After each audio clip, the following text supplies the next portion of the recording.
अस्सलाम वालेकुम प्यारे दोस्तों, मैं हूं प्रोफेसर खिज़र अब्बास और आप देख रहे हैं मेरा YouTube channel professor Khizar Abbas. आज मैं आपके लिए इंग्लिश का एक बहुत अहम लेक्चर लेके आया हूं।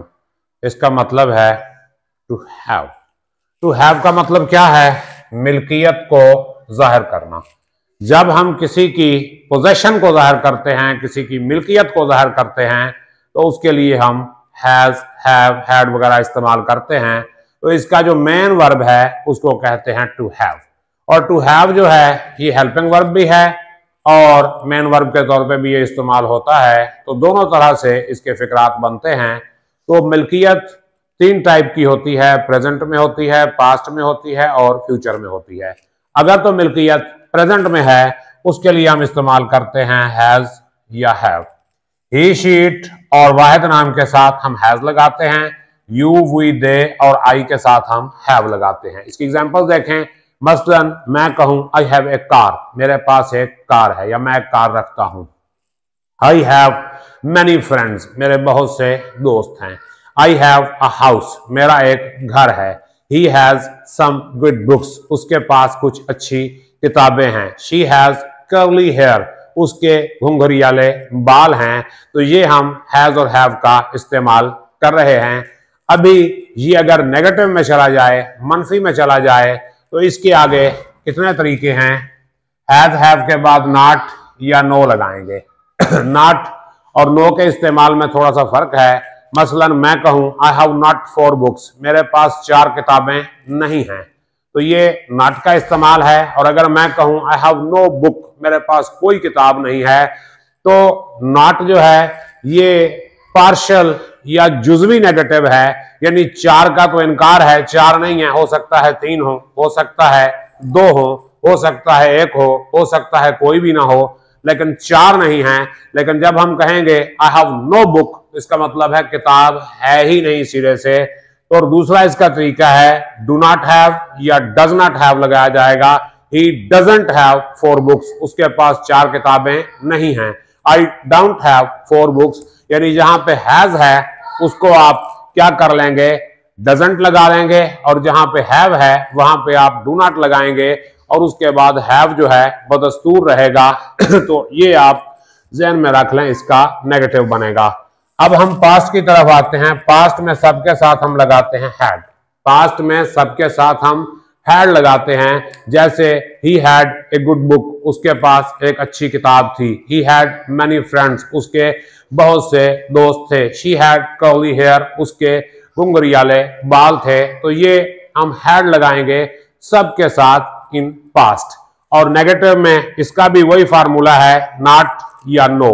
यानी अगर आपको पार्शियल नेगेशन चाहिए, जुजवी नफी चाहिए, तो नॉट लगाएंगे, और अगर आपको टोटल नेगेशन या कंप्लीट नेगेशन चाहिए तो उसके लिए आप नो लगाएंगे।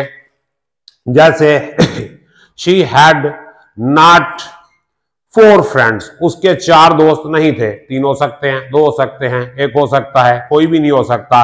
लेकिन हम ये कहें शी हैड नो फ्रेंड्स, उसके दोस्त थे ही नहीं, तो ये टोटल नेगेशन हो गई, कंप्लीट नेगेशन हो गई। और इसको आप डिड नॉट हैव के साथ भी लगा सकते हैं। She did not have 4 friends, she did not have 4 friends.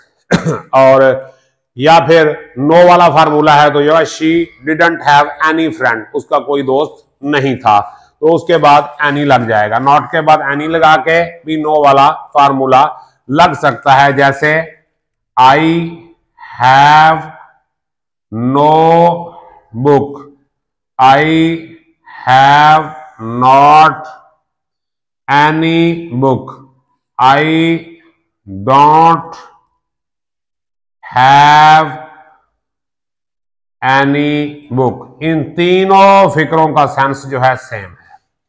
यानी I have no book, I have not any book, I don't have any book, इन तीनों फिक्रों का सेम सेंस है।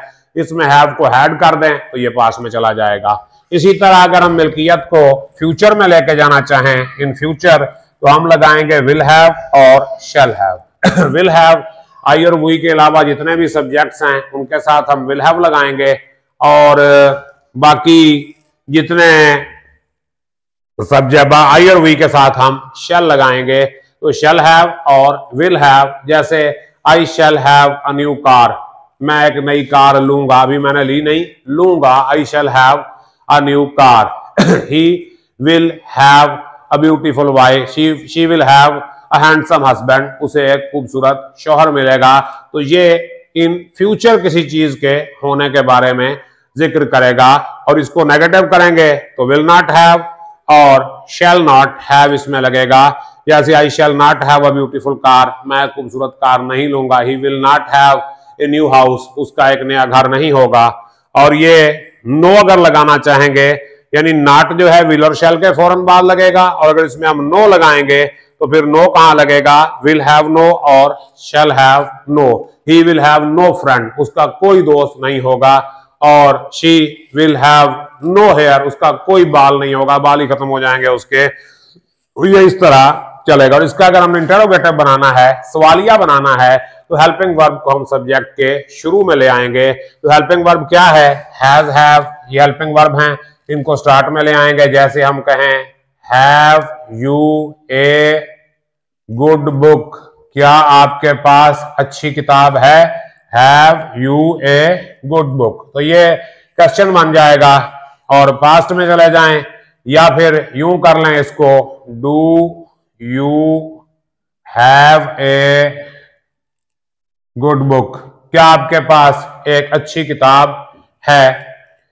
और अगर इसमें क्वेश्चन वर्ड लगा दें WH वाला, तो why have U a good book, आपके पास अच्छी किताब क्यों है, वाई क्यों है। और अगर फ्यूचर में इसको ले जाएं, हैड भी इसी तरह होगा, डोंट हैव या डिडंट हैव आ जाएगा। और फ्यूचर में विल शैल को जो है हम स्टार्ट में ले आएंगे क्वेश्चन बनाते हुए, विल और शैल शुरू में आएगा। और अगर कोई क्वेश्चन वर्ड होगा तो वो सबसे पहले आएगा।